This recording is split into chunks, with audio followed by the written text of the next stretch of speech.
Welcome to the podcast ABCs of Parenting Adult Children. Please join us as we discuss parenting adult children and the unique struggles that it comes along with.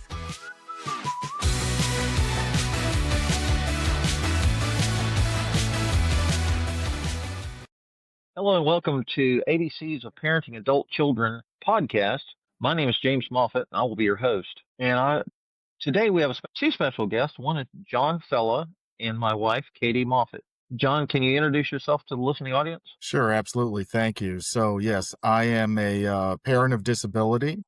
I have a 17-year-old son, Chris, who is autistic and nonverbal. I like to define myself as the Swiss Army knife of disability advocacy or ministry. I do a lot in terms of disability outreach. In my day job, I work for a global organization called Johnny and Friends, which supports people and families of disability around the world, and I work out of our Chicago area office. And then I do a variety of advocacy on the side as well. I speak nationally at conferences. I've done a lot of writing in terms of blog writing, tons of podcasts such as this, contributed to a couple friends' books as well. So just a little bit of everything, but definitely I saw the need as a parent for what I didn't have. And so I really made an intentional decision to be able to reach out and connect with families and parents that were in need. Awesome. Thank you. Katy, you want to introduce yourself to the listening audience, please? Let's see. We've been married 34 years. We have 4 kids. We had one that was special ed. She's now gone to heaven. Jessica. She was premature. Christina was our regular kid, I guess.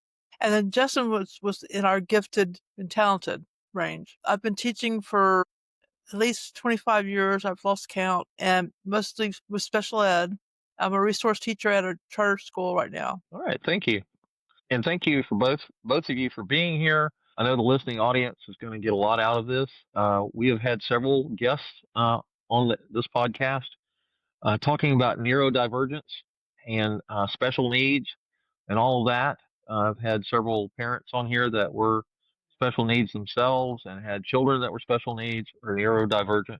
I don't know which the correct term is. But anyway, this is a recurring topic, I think. So I'm going to read this paragraph from your Podmatch profile, John. It says, I'm seeking to trademark the title of the Swiss Army knife of disability advocacy, meaning that I'm involved with disability and special needs advocacy on a variety of levels. I'm the parent of a 16-year-old son, which you've already said, with autism. He's also nonverbal. I am a former elementary educator of almost 20 years who transitioned into doing advocacy on the side several years ago and now has a growing national platform through my personal work and also with my employer, Johnny and Friends, which is a global Christian disability ministry. What's Johnny's last name? Johnny Erickson Tada is her. That's what I thought. Yeah. She's very well known. Absolutely. Yep. Most people don't always know the name of the ministry, but when you say her name, they make the connection. Right. I had an idea that's probably who it was. I got you. All right. So, John, I'm just going to say, take it away. All right. Well, I mean, I've got some questions I can ask you, but I want to give you the ability to kind of set up what you want to talk about. Sure. So I think, and if the focus here is especially not just on kids with disability, our children with disability, but also to that adult piece and kids that are a little bit, coming into that, either those high school years, transition years, or after. This is a unique kind of time in your child's life. And it's a time that really elicits a lot of fear for parents. And quite honestly, it can be to the point of heartbreak, right? Because what I saw with my own son, for example, was when he got his diagnosis about the age of 3, we certainly got a ton of suggestions about different treatments and therapies to try. I would say that if there's a treatment or therapy out there, he's either done it or we've tried it or we've at least looked at it, right? We've investigated a lot of possibilities, whether it was behavior stuff like ABA therapy, speech therapy, OT-PT, doing special diets, special communication programs, because he is nonverbal and that type of thing. And that's fine. And we kind of went through that typical formula of going through elementary school and him being in a special ed program. It was actually called the Life Skills Program, and it actually was multi-age. So he was, kind of put in an environment with, first it was K through 2 and then 3 through 5 and then middle school. And then he went on to the public high school. And right now he is currently residing. So I live in the Chicago area, but he's currently residing in a residential home in Wichita, Kansas, which also is a therapeutic day school. And he's there because he had a very rough sophomore year of high school, unfortunately.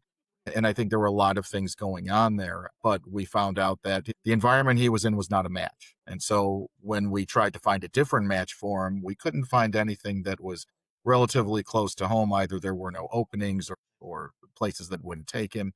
And then we found this place, which has been just a wonderful blessing to our family. He's been supported there. He's been thriving. He will probably finish up his high school years there, and then he'll come home and probably do the transition program and get in the day programs and that type of thing. But here's the fear, and it comes on a couple levels for me. One, when I think about my son, I know that because of the level of his autism and because of the level of his independence, he will never be able to live on his own. He will never be able to hold a job. He will never be able to drive. He will never get married. He will never have kids. Now, that is something that his mom and I, and I'm actually divorced from his mom and remarried now, but, we parent very well together. This is something that you come to terms with, obviously, at a pretty young age, right? But the stark reality of it is, first of all, it's not only, okay, what is the best placement for my son, right? As I just explained, we tried finding a school for him that would take him based on his particular needs in this season, and we didn't find anything close. Likewise, when we think about living arrangements and environments for your child long term when they are an adult, that is a mixed bag. And where I live in the Chicago area, what I always tell folks is, there are a lot of institutions, there are a lot of these residential homes and facilities that they're very well known in terms of their name branding, right? They carry weight in the community. People can recognize them.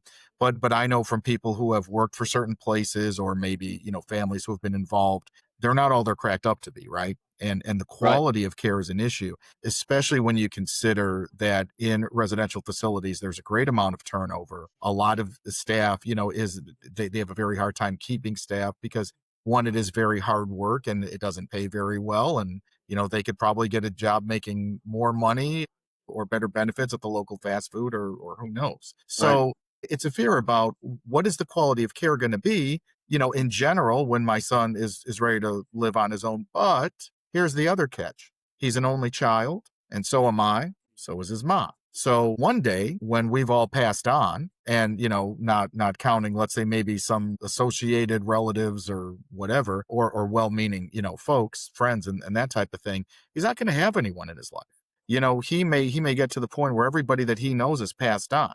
Who's going to be his community, right? So it's a fear about the kind of care he's going to get, but it's also a concern about who's going to be his community. Who will be the people that will reach out to him? Who will be the folks who will say happy birthday or Merry Christmas or I love you or whatever, right? And that is a huge fear long term. It's not an immediate fear, but that's the thing that keeps me up at night, if anything, is, okay, where are we going to place him for the right now? But then what will this look like in 30, 40, 50 years? Because you do have to consider that. And the reality is that folks are, the disability population, as I always tell people, are getting older, but they're growing in number, right? So people are living longer. That's a good thing. But that also means that if my son lives into his 70s, 80s, or maybe even 90s, that means that he may live 10, 20, 30 years even with all of these people that have taken care of him throughout his life gone. And what will that look like and mean for him then? Yeah, that is kind of scary. You said that he's nonverbal? Correct. How does he communicate? Well, a lot of it is really through body language. He never really learned a lot of signing. He has some basic signs and he has some basic speech. He can tell you yeah or no, that type of thing, but he really can't elicit a lot of, I need this, I want this kind of thing. We did try some communication programs. There are things out there that fall under the umbrella of what's called facilitated communication, which some people have some varying opinions about. But there are some different models of that we have tried. He currently actually has on his iPad, he has a program called Touch Chat, which is basically it's a pretty good app because, one, it's a lot of picture icons, so it's a lot of the picture exchange, PEX kind of a thing. Gotcha. He can just press on, if I want to eat, okay, what do you want to eat, or where do you want to go, what restaurant, what do you want to order, that type of thing. And there's also a letterboard feature on there as well, which he can spell some things out, but it takes a Gotcha. lot of focus for him for sure. So, and I'm sort of ignorant about this stuff. And Katie, feel free to jump in when I ask a silly question. Is he mentally aware enough to where he can like surf the web or get on chat or do anything like that, research things on the web? Not at all. Not at all. I will tell you that when he gets on his iPad, he has, because a lot of folks, on the spectrum do like their screen time, and my son likes his screen time, but a lot of times he has apps and things on there that are like just very basic games or just apps that he enjoys that have little I got pictures you. and videos and stuff. And he'll just kind of run through that and scroll through that. Sometimes he might get on YouTube and, or his PBS Kids is one he really enjoys, and kind of scroll through those videos, but he'll kind of go very quickly. So it's kind of just, okay, this is boring. What's the next thing? What's the next thing? So yeah, Right. it's that is a little bit out of his capability. Does he watch TikTok videos? He won't seek them out, but I mean, Right. if you show him stuff that he might be interested in, like animals or stuff that moves, like trucks and planes and things, he might enjoy Right. that, or even like some music stuff. But again, it's nothing he intentionally seeks out at all. I got you. All right, so I've got a list of questions I can ask you. And again, Katie, anytime you want to jump in, feel free. What has been your greatest challenge as a special needs father? And I think you've already answered that question, haven't you? Pretty much. Yeah, I would say it's the fear of the future, and it's I work a lot with dads, and dads process differently than moms because men process differently than women. So, both mom and dad have fear about the future for sure, but as a father, I would say that it's the fear of the future, but specifically the loneliness, right? Know the experience of being a single father as well. I know the experience of having to live alone and also parent alone. And the fear is, will there be a situation in life where, one, I don't know the kind of care he's going to get, but even if, let's say, everyone in his life has passed on, maybe dad's still around, right? I won't be in a place where I can parent or support him at a certain point at a certain age, because I'll probably need that for myself. And there's really nothing he can do independently. So the fear is, what does that future really look like for him? And also too, a lot of dads struggle with guilt and shame, and I often say, especially when it's a male child, because they really have an expectation that they would bond with that male child. So I found ways to kind of rise above that and to be able to engage and have a relationship with my son, which is Right. very unique and special. But that can be challenging for a lot of guys and for a lot of dads. So I think I found ways to plug in with him, and where we can share some things and have our own version of fun together, that pain that we may have great times together, and all I may get out of him is a smile or a laugh or even sometimes a hug. We're never Right. going to sit and have a deep meaningful conversation about the meaning of life, or Right. what do you think you want to do with the rest of your life, or that type of thing.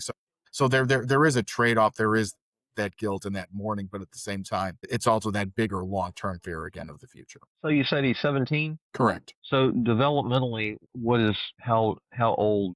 Where is he at? So he actually just had some of the different IQ testing, and there's some other models that are out there. Right. If you're a special needs parent, you'd be familiar, like Basque and that type of thing. They put him at about 3 years old Oh wow. cognitively. Oh, Yeah. I got you. So we often say about him, he understands everything, but you don't get the output.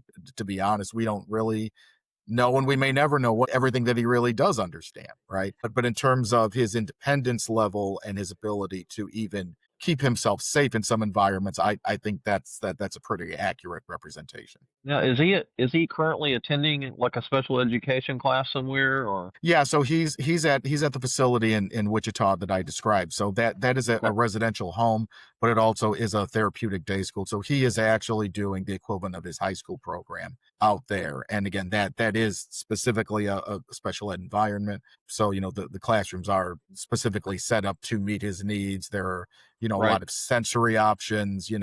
He also needs a space that's a little bit quieter to himself, so he can focus on the work and the task at hand. And again, all of the expectations are geared for his level, right? So when I Right. say high school, he's obviously not doing trigonometry or anything. Sure. It's just for his age, and again, what is appropriate for his level. So is there an IEP that's been assigned or? Yeah, so he's had an IEP.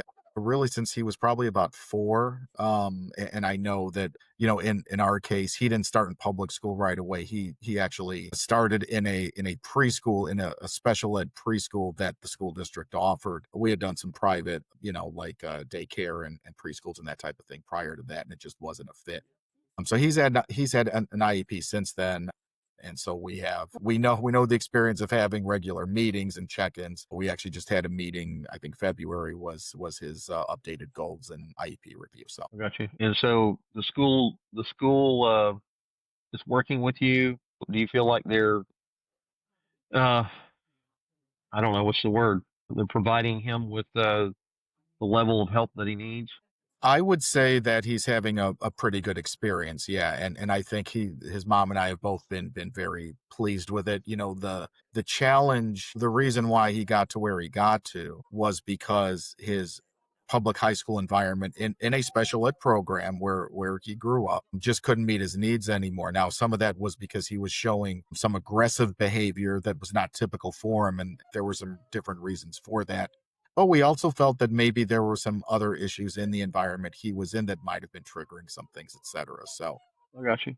So, a lot of times it's not just the curriculum or the approach to learning or teaching.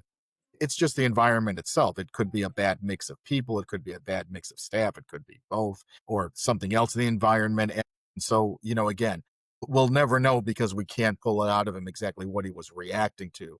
We know it Right. wasn't all their fault, but we know that it did contribute to some level. I would imagine Katie can probably speak to the environmental things that go on in a classroom as to what might be causing issues or whatever. What do you think, honey? Just different personalities with the kids. Try to tell my kids, because I deal with the resource kids, but tell them it's like, we're not going to always like everybody, but you got to be nice to one at least. You can't be mean to people. And that's the hardest part for little kids. 'Cause I deal with the kindergarten to 3rd grade, and they can be mean. I mean, so it's like, I think that in case of John, in case of your son, maybe that there's a little bit of frustration on his end because it's so difficult for him to communicate his feelings, what he's feeling or what he's thinking, and so maybe he acts out a little bit because of that frustration. I'm just assuming. Well, I'll give you a perfect example of that. When this particular bout of aggressive behavior started that caused us to look at a different school, the first reaction from his mom and I was that it had something GI related, meaning his gut. So a lot of kids on the spectrum have some kind of GI or stomach distress or, a lot of sensitivities to food, allergies, that type of thing. Right. Which he definitely, there's nothing that he has a hard allergy to, but there's probably stuff he shouldn't eat as much of, but it's all the stuff he likes to eat. So there you go. Right. But when this first started, we assumed that it was something related to that. So we actually took him to the emergency room at the hospital where there's a hospital with a pediatric emergency room, and we had taken him there at different times if he had something going on. So Right. what we get him there and they do a scan and they find out that he is essentially extremely constipated. And here's the problem. He can't verbalize what he's feeling. He can't Right. tell you my stomach hurts. Sometimes he can go on the iPad and communicate that like head hurts, stomach hurts, but you don't necessarily know what that means. Right. And then when you realize, wow, you probably haven't been able to go to the bathroom in a few days, then there you go. So that's a great example of that in terms of, okay, my stomach is causing me such pain that the only way I can communicate that I'm in distress is I'm going to scratch you and bite you, right? Now, Right. to be fair, there are some folks in our situation where they may scratch and bite for different reasons, right? Because there is some other distress or something going on that, doesn't work for them or whatever else they're trying to get out. In his case, that's a perfect example. So, he can show that, but I think that's also more of the worst case scenario because we have been able to address a lot of those things. But there are plenty of times where, we can kind of laugh it off, where he'll maybe stomp a foot or put his hands on his hips and give you that, typical teenager look of, are you serious? So then, like, okay, maybe he's not a fan of whatever you just said or whatever's going on. So, but again, a lot of it is just knowing your child, right? Because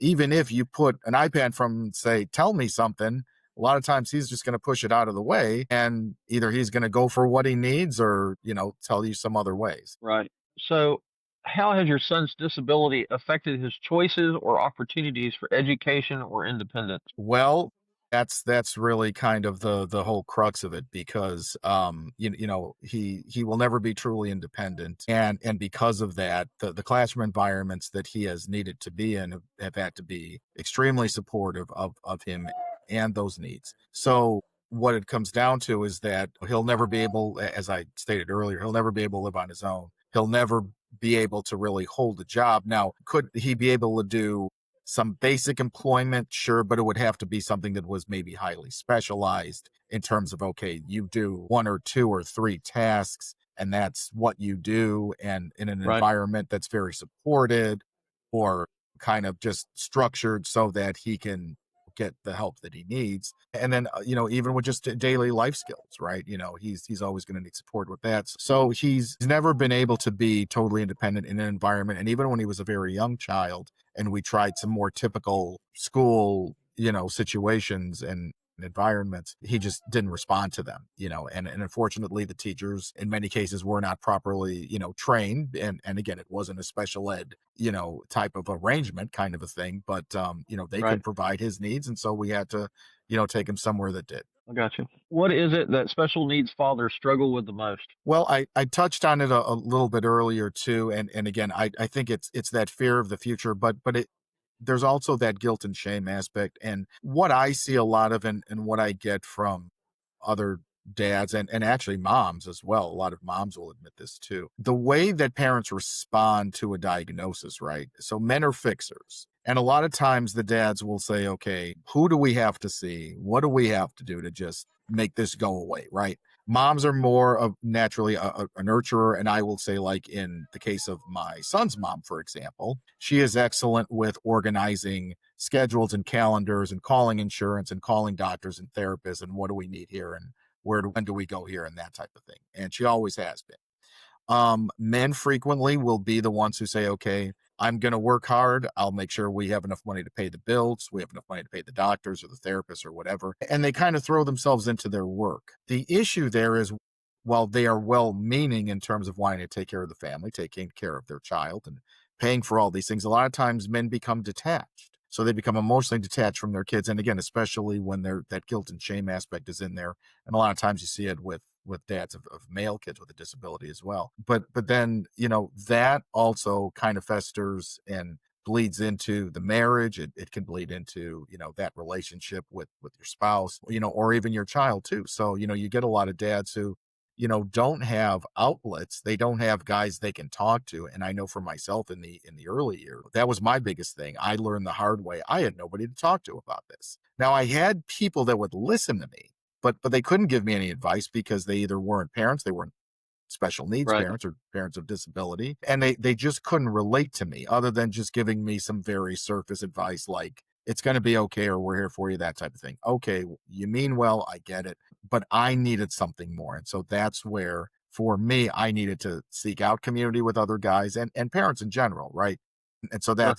that's a major thing that I tell not just dads, but moms, parents, families. You need support. You need a community. Find a community. If you don't have a community, and that's one thing that I always tell people, they can reach out to me because I can help plug you in with some maybe resources or organizations, or sometimes you just kind of have to make it yourself. And I've had that experience too, where I've created my own support groups for dads, for example, and that type of thing. Where would a father specifically look for a community or support group that he could plug into? So a great organization that I always talk about on these interviews is called Special Fathers Network. So Special Fathers Network, it's a national organization. It's based out of Chicago, but they have a lot of resources that are virtual, right? So a couple of great things that they do. First of all, they have virtual meetup groups for special needs dads. They do a few of them every week during the week in the evenings, and it's really guys from all over the country, right? So it doesn't Right. matter where you live in the country, you can get plugged in virtually.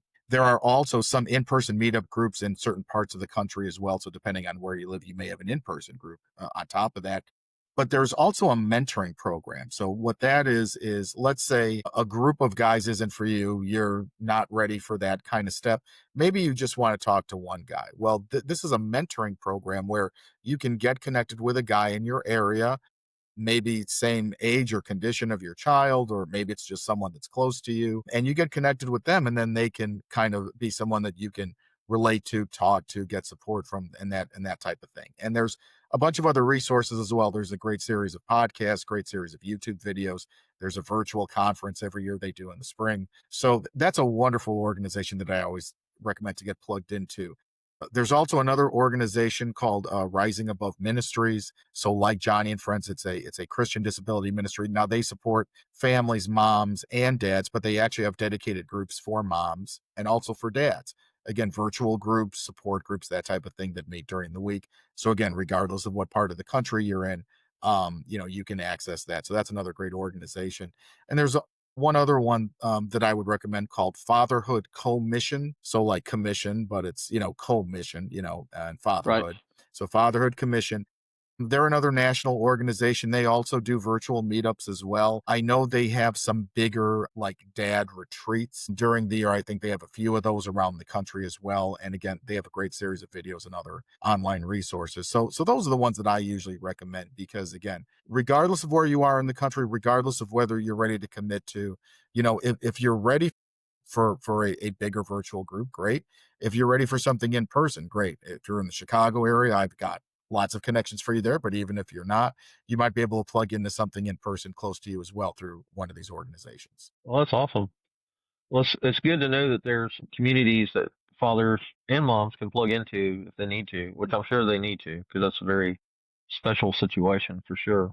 So, how did you get started in your advocacy work? So it really comes back to that point about realizing that I didn't have any community, realizing that I didn't have any support, right? And so what do I do? How do I start? So I started out small. I started out just by trying to do meetups of dads in my community. And actually the first incarnation of this was over 10 years ago. And I just tried meeting with dads from my son's school, from the same program he was in. Right. And we tried that a couple times. And then after the second time, guys just didn't show up because they just couldn't commit to it. Guys have a hard time committing to something, even if it's something that might be a good thing for them. There's a lot of excuses as to why maybe they don't want to go or they don't want to go all the time, that type of thing. So after a few years, I started that again. And it was probably about 2017 that a couple things happened. I restarted this dad's meetup group idea, and I started with another guy in my community that was looking to do the same thing. And we kind of got it off the ground, and we got some momentum and we got some regular guys coming. And I actually still run that particular group to this day. But then I also felt like I was being called to do something else, right? And I always had a desire to write.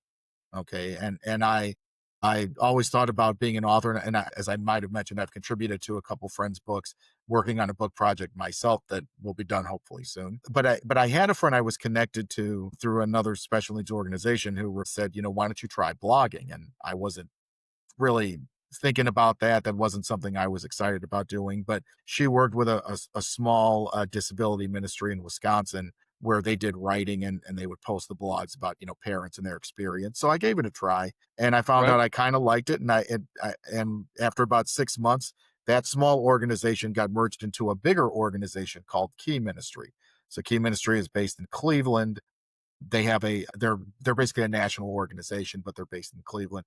But they do a lot of outreach with families of disability and also churches. So in the same way, Johnny and Friends supports churches in disability ministry, and that's specifically my job with them to train their staff and help them develop programs and things. This organization is like that. So when we merged with them, I got brought on with them as a writer and speaker. So I've been speaking at their conference around the country for years, been doing a lot of writing for them as well. And then I started speaking at other conferences and writing for some other folks. And then, of course, doing a bunch of podcasts like this. So That's really how that ball got rolling there. But again, what I found is, my jobs have a local focus, but also a national focus in the sense that, Right. if I'm working with folks who are looking for a particular resource locally, okay, I'm going to go plug you in with somebody I know or my friend here or whatever it is. But then if it's maybe something that I don't have, or at least I don't have locally, you know what, I'm going to refer you to one of these bigger national organizations, maybe whether they're based in Chicago or somewhere else, and they can probably help you, kind of a thing. So the thing that I've really found is that this really is about relationships and community, because in the same way that I've gotten so much from working with these folks in terms of advice or resources or questions about my own son and what we should do. I've gotten all of that, but then I've also been able to give back as well. And so, whenever I meet someone, on any level who's looking for support, it could be a parent, whether it's a family parent, single parent, and even other folks in the disability world, right? Actually just got off a call before we started recording this with a special needs attorney in my area, and we were sharing resources that way too. So some things that we both were familiar with and some things that were new to us. So it's the idea that I saw what I needed that someone like myself needed that I didn't have. And as far as I'm concerned, at least in terms of my experience in my world, didn't exist. So I intentionally went out to seek it, but also to make it in the places where I saw it didn't exist. And then a lot of wonderful relationships and just opportunities came out of that. And so it really just turned into something unique and special. Mm. I'm wondering if fathers have a hard time opening up and sharing. Always, always. Men are kind of closed off, and some, I would say, some guys are probably, their emotional intelligence is maybe not where it needs to be, right? Yeah, it's a little bit of all of that. Now, here's what I will say. I know some excellent special needs dads, and I know some guys who are great about sharing, and a lot of the guys that, in the in-person group that I run, I probably have a group of about 10 to 15 guys that will come off and on, but there's usually about a group of 3, 4, 5 guys that will almost always be there. And, Right. It's funny. There's one guy who comes to almost every meeting I do. Okay. Now, what's funny is this is a guy that I know because his family does some of our outreach, some of our retreats through Johnny and Friends, right? So that's how I know Right. the family, and that's how we got connected. But he comes to all this stuff, and I'm going to tell you what, he's a great guy. He's a great dad. Doesn't really say a whole lot. He is not a talkative guy at all. If you ask him a question, he'll answer it. But he doesn't throw stuff out, doesn't share, doesn't, whatever kind of a deal. But man, he comes to everything. And I'm like, okay, so, you frequently what you have, or you have some guys who, because of their personality, they naturally will communicate more. And then there are some guys who, while I realize that this guy doesn't share a lot, he at least identifies that this is something he needs. It's Right. something that has value to him. So you know what? I'm going to show up anyway. Even if you only get 2 words out of me, I'm still here. And it's like, hey, that's okay. So, in my world, I see a lot of dads that are willing to share. My issue, and I think the issue that a lot of guys like me, especially who run these type of groups or organizations, is that men have a hard time with being consistent in that sense, right? You have some guys, like I described, who will always come, but you have a lot of guys who will try something once and just never go back to it because, do I really need it? I don't know. Right. I mean, maybe it's something I'll try, but I don't really need to commit to anything. And so the guys that are out there that are kind of those unicorns about always showing up to stuff, and they exist, right? But a lot of guys, I think, just don't always realize that they need it, or need it consistently, or need it all the time. And in that sense, then that's where maybe, it contributes to, a little bit of, suffering on their end, because when you don't maintain those relationships, or you don't maintain a relationship with that group, then, when you are going through stuff, it's hard for you to kind of plug back in, so to speak. I would imagine that integrating with a support group is kind of scary to some people, because some people are introverts, right? And they're, that's the sort of thing that would cause them to step outside of their comfort zone a lot, right? And then there are extroverts that that social interaction doesn't bother them, and they don't mind that. But when you throw in the part of what type of group it is and why you're there, then that can make it kind of scary too, because you're like, but the community aspect of that is, it's like, you go to a couple of meetings, you don't always have to say anything, unless the leader, asks you to or whatever, but you can always go and listen and listen to what other people are sharing, and then all of a sudden you're like, oh, wow, they're experiencing the same thing I am, right? And so that's the part of the community that really provides the support that they need. Yeah, I absolutely agree with that. I will also tell you that one thing I have learned is that it's always to my benefit to try to get a guest speaker. And the reason Right, why is because a lot of guys have this kind of back of the classroom mentality of, all right, I'll just sit back and listen to somebody else talk and maybe I don't got to talk. Or it's an icebreaker because that person might say something that maybe elicits something in them in terms of a something that question resonates or with them. right, Right, right. Yeah. That'll resonate with them and that type of thing. So it's a nice way for guys to be involved. And also too, if it's something legitimately they want to know about, because I'll have IEP advocates out, I'll have attorneys out, I'll have people who do different stuff in the disability world, and it could be a topic that they want to know about, right? and right, and then of course that's also motivation, because then a lot of times, and I have had this happen too, where the wife or the mom will kind of kick him in the pants and like, hey, you better go to that because I want to know about whatever they're talking about. right, right. Well, for those of us that are married, we know that behind every good man is a good woman, right? And so they always inspire us to be better, and do better, and act better, and speak better. My wife's always getting on to me when I drop an F bomb, or Alexa, stop. Alexa's trying to get into the conversation. Alexa, stop. Oh my goodness. The smart We devices are always listening to us. love our wives, we don't always love Alexa. That's the only thing I'll Yeah, no add there. kidding. Yeah. Anyway, I won't go down that rabbit hole about smart devices and listening to us. Smart move. What Fair enough. specific challenges do adults with disabilities face? Well, the biggest thing to me is just awareness from the greater world and community, right? They obviously have challenges in terms of finding a living space or a living option that suits them. And there are challenges in terms of, let's say, someone like my son who needs a specific level of care, but then there are folks who are more high functioning who could live independently or semi-independently to a degree. But a lot of those type of living options where maybe they need to be somewhere with a little support, those are a little bit hard to find. And recently there are a couple things that have popped up in the Chicago area where I live that have been kind of a living model where it's folks that can be more independent, but maybe there's more support for them in the building, in the complex where they live. And some things are a little bit more community based so they can have some of that intentional relationship building. So that's an issue. Employment obviously is an issue for sure. Finding work, and again, meaningful work. And I actually two presentations on this as well, because I was a job coach for a brief time as well. And there's an issue with, it's one thing to find a job, right? But the reality is that every person, every human has things that they enjoy doing and things they don't enjoy doing, or things they Right, find interesting and things they don't. And there's such a default, I think, to, well, people with a disability, your only role is, you're a bagger at the grocery store, or stocking shelves, or, you vacuum the floors at the hotel or whatever. And now for some folks, that's okay.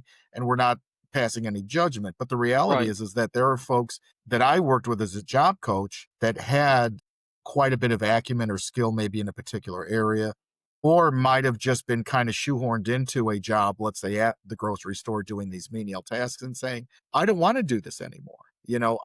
I want to do something more meaningful or something I enjoy more. And we have to honor that. But again, it's a challenge because of the perception that people have in terms of, well, these are the only types of roles or jobs you can have. And that kind of gets into my focus on what I think is the biggest challenge, which is just awareness in the community, right? Most people, I think, definitely fairly tolerant of folks with disability, and I think there's a lot more compassion and awareness in the world, generally speaking, but there is still a lot of ignorance, and there are still a lot of folks who will still give you looks in public places. And I guess as a parent of disability, your head's always on a swivel for that, and you have a radar attached to your head because that's just kind of your experience with your child growing up. But sure, the fact is there are a lot of people who still don't get it, right? right, And where I specifically work with it, because again, I work with developing programs in churches and with churches, there are a lot of churches who will say, look, we don't know what to do with these folks, whether it's a 5-year-old kid or a 20-year-old adult. And there are a lot of people who are told you can't be here, or we have nothing for you, or go down the street because they've got a program at that other place. Right. And that's not okay, right? And that's really, that is something that is kind of a model for a lot of other places in our community and society, right? Whether it's a workplace, residential, whatever. So I think as a culture, we need to be more aware and accepting, because once we get there, right, then it's going to be easier for people to see, for example, folks with disabilities living in more typical environments, let's say, whether it's a apartment complex or even in a group home that maybe is more independent, or maybe how they engage with their community in terms of being involved with different events, or even volunteering. A lot of our adults with disabilities love volunteering, and they have a lot of great skills to contribute. So, but we have to, as a society, be willing to embrace that, and give folks a chance, quite honestly, and give them a chance Right. to show what they're capable of, and also, you know, honor them as the humans they are, and their innate value in our world Right. and society. I know at our church we have a young lady that is, I think she's autistic, and she looks like she's 17, 18, 19 years old. Her mom goes to church there, and her daughter sits out in the fellowship hall on one of the couches with a headset and an iPad, and that's kind of how she spends her time. And she's okay as long as you don't bother her. If you walk up to her, try to touch her, try to have a conversation with her, she flips out, right? So we all know just to kind of leave her alone. And as I listen to you talk about this, I'm thinking our church, probably even as large as it is, they probably don't know, they probably are not equipped to handle that or provide you know, churches use volunteers for almost everything, right? And so I guess until there's a volunteer that shows up and goes and identifies that and says, and goes to to the pastor or associate pastor or whoever's in charge of the children's ministry and goes, hey, I think we have a special needs person in our midst, and I'm uniquely qualified, Katy, to address this issue. So I don't. In some ways, it's kind of sad. She just kind of sits there, and I don't know if anybody in the church pays any special attention to her or says hello, or I haven't really been around her. But I volunteer on the security team some, and I volunteer on driving our veterans back to their places where they stay. We have a veterans ministry. We have a lot of ministries in our church, but I don't know. I don't know if the conversation's ever been broached or had with our church leadership, and maybe I'll send an email to Chris Jones and ask him, what his thoughts are, or has anybody identified this as a need within the church? Because yeah, I mean they're people too, right? And they're just as special as any of us, right? They just have special needs. And I could talk all day about that subject, but just in a nutshell, the way I'll respond is that this is a very typical type of a dynamic that you just described in most churches, which is that many churches see it as just kind of a band-aid approach, right? So somebody Sure. with a disability, we don't know what to do with them. Maybe they can hang out on the couch, and as long as they're not bothering anybody, okay, fine. Well, that's not okay, because that person there needs the gospel, and needs community, and needs Jesus as much as anybody else, right? And Sure. so if even if someone says, well, that sounds great, but we don't know how to do that with them, then let's see how we can get some support. And that's why this is a big thing that Johnny and Friends does. And so, the thing that I would encourage, you or your listeners or whoever is kind of in this same situation of, we'd like to do something at our church, we don't know how. First of all, we have regional offices around the country, and there's somebody like me in every office that can work with you. Now sometimes where there's maybe an issue with distance and that type of thing, we have a ton of virtual resources, and we have Right. virtual trainings. So there are a lot of ways we can support you, but the issue becomes is that most churches will say, we don't know what to do, so let's put a band-aid on it. We don't want to lose this family, so just fix it up however we need to. If they're okay, that's fine. And then if Right. worse comes to worse, we just say, sorry, we can't help you, kind of a thing.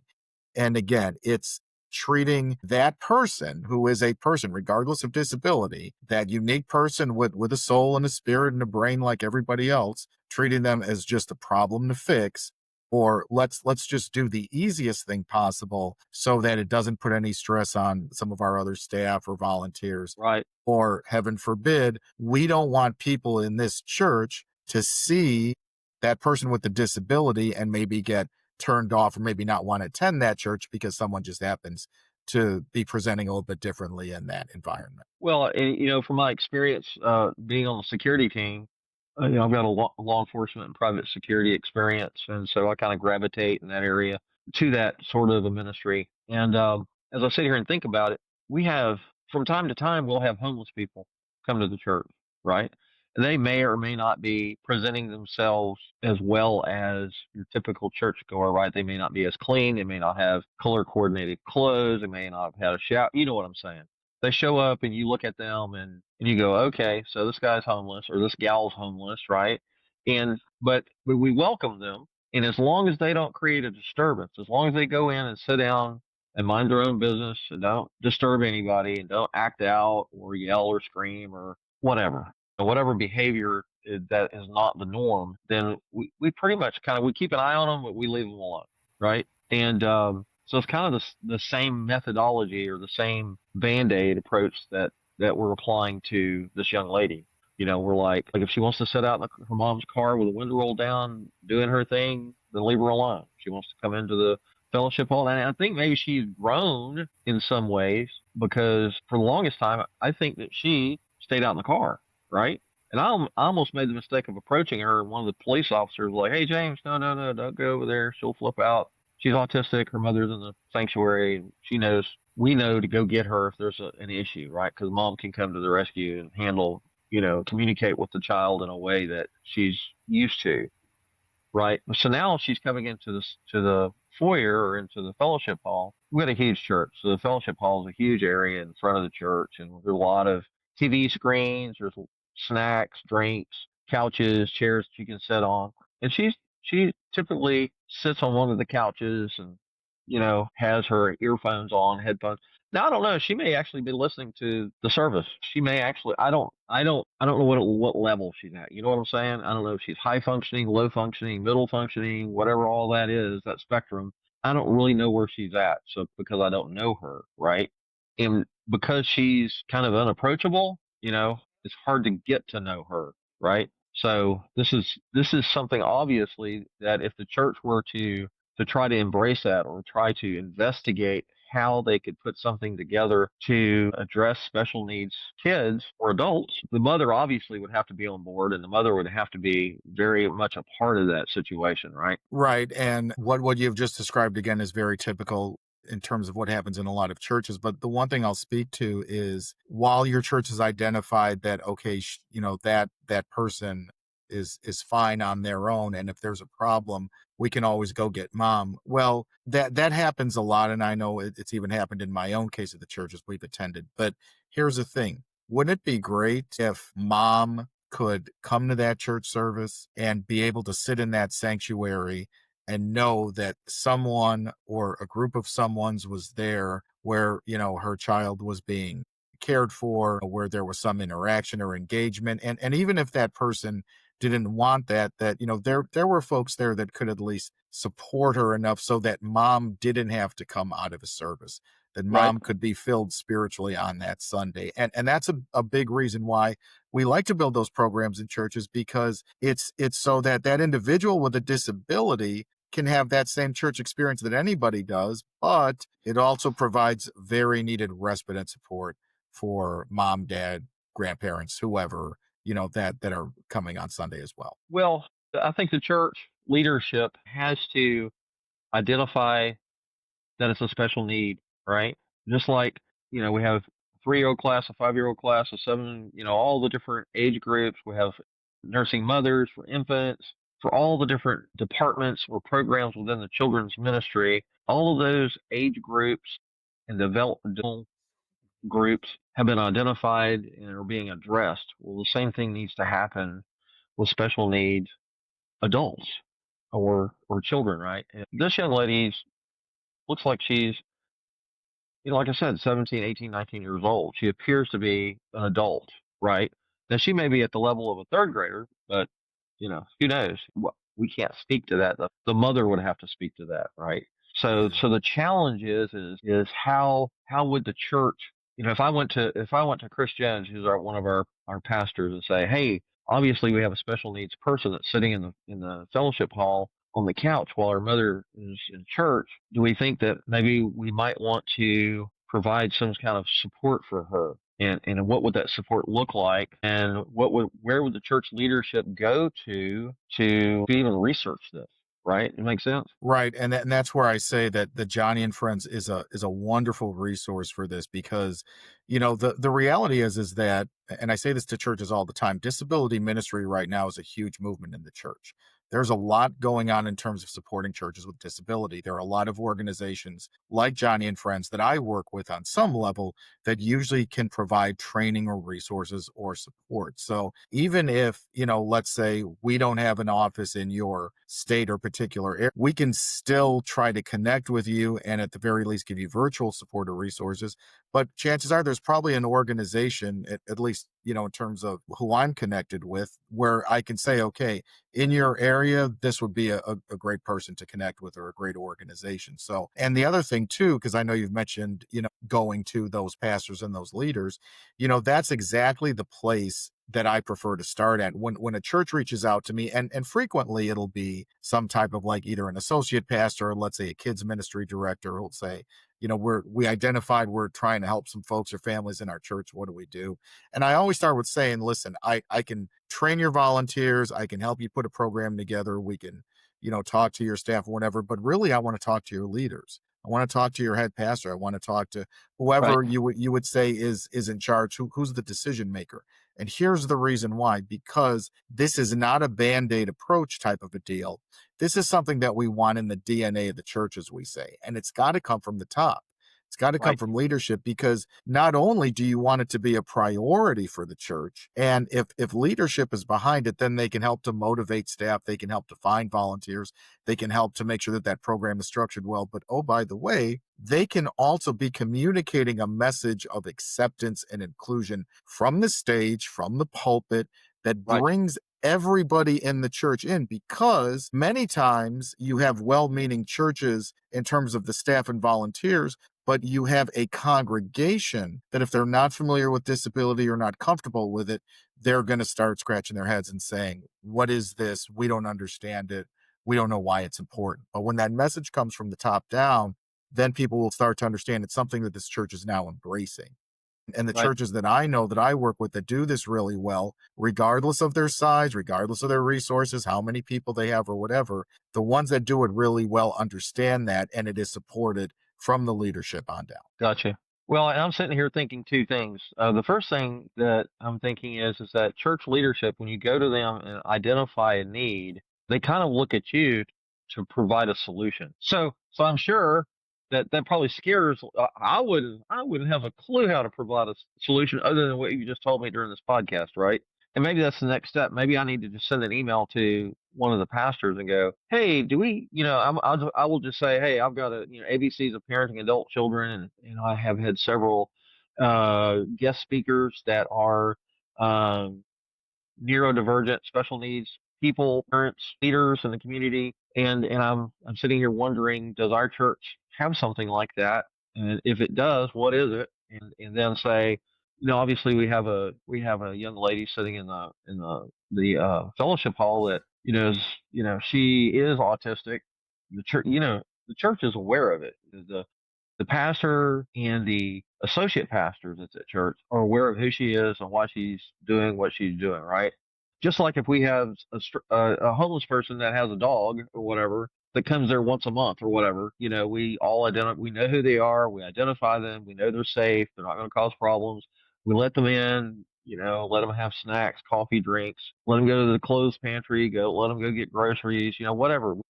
We provide a welcoming environment for them within reason, right? Now, if they come in and they act out, or they're begging people for money, or they're disruptive, that's a different situation altogether, and that's what the security team and law enforcement is there for, to address that, right? If they can't integrate into the worship experience easily, right, without causing a disturbance, then we have open arms for everybody. We don't lock the doors. If we don't even care if you're LGBTQA, non-binary, black, white, yellow, green, purple. If a spaceship were to land in the parking lot and aliens got out and they wanted to come to church, we'd let them come to church. We'd probably freak out a little bit about that. We'd be like, wait, this is kind of a first encounter for us, And it's, of course, assuming, that's assuming they would know how to communicate with us and us with them, and they weren't trying to vaporize us and all that kind of stuff.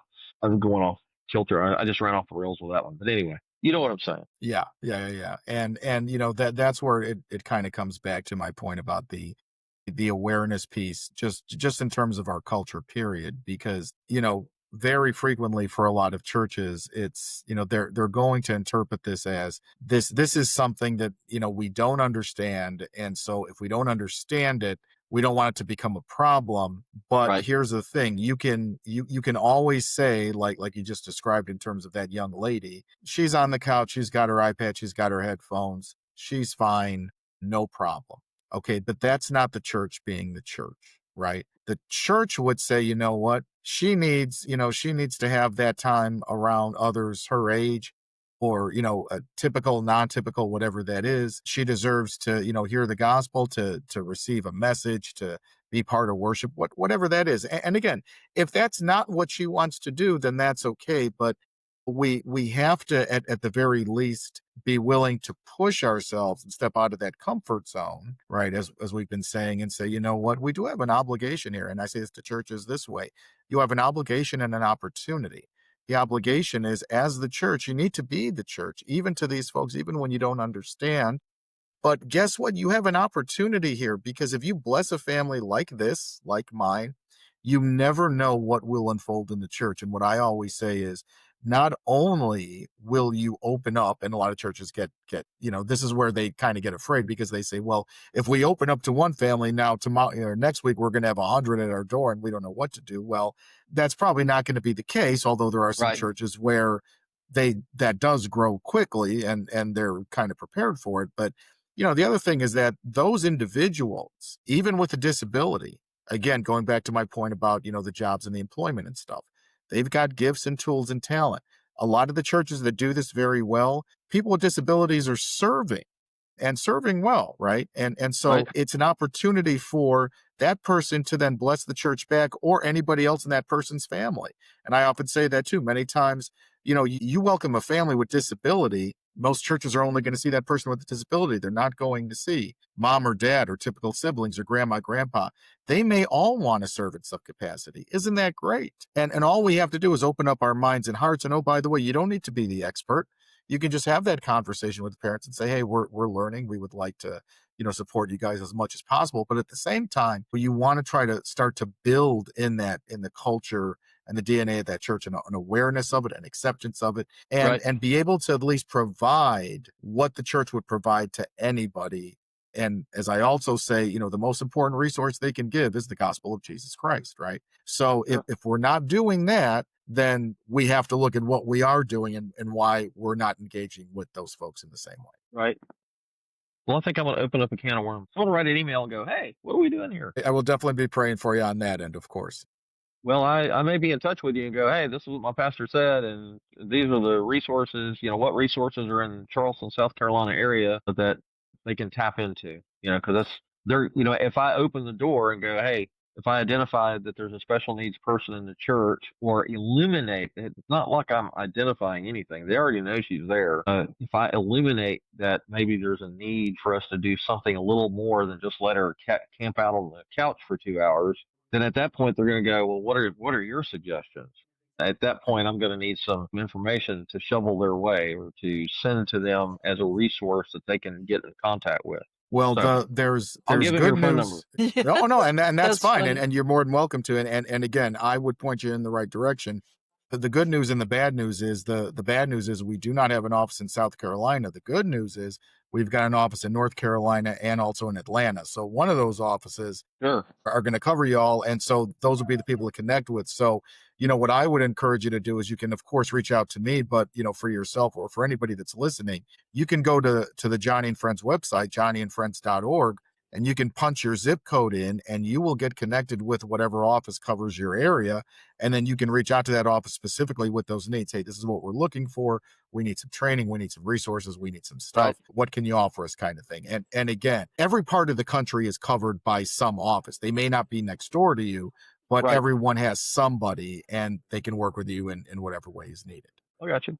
Well, John, thank you for being on the podcast episode this evening. I'm sure that our listening audience is certainly going to, especially the ones that are special needs or have special needs kids of their own, or people in their family, right? I'm sure a lot of this is going to resonate with them and hopefully provide them with hope and support and resources that they may not be aware of at this time. But Katy, thank you for being here. Thank you for listening to me rattle.